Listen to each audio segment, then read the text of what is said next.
ওয়ালাইকুম আসসালাম ওয়া রাহমাতুল্লাহি ওয়া বারাকাতুহু। এক নম্বর হাদিস শরীফ ক্বালান নবিয়্যু সাল্লাল্লাহু আলাইহি ওয়াসাল্লাম আকলিস দীনাকা একফিকাল আমালুল কলিল।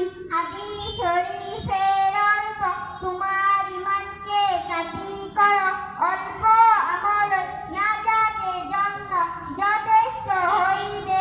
দুই নম্বর হাদিস শরীফ খায়রুকুম মান তাআল্লামাল কুরআনা ওয়া আল্লামা।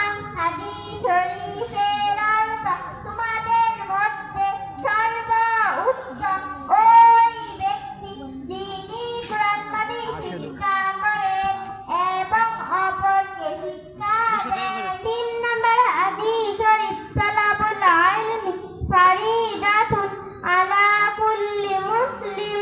হাদিস শরীফের অর্থ দিনের তলব করা প্রত্যেক মুসলমানের উপর ফরজ। চার নম্বর হাদিস শরীফ আত-তুহুরু শাতরুল ঈমান। হাদিস শরীফের অর্থ পবিত্রতা ঈমানের অঙ্গ।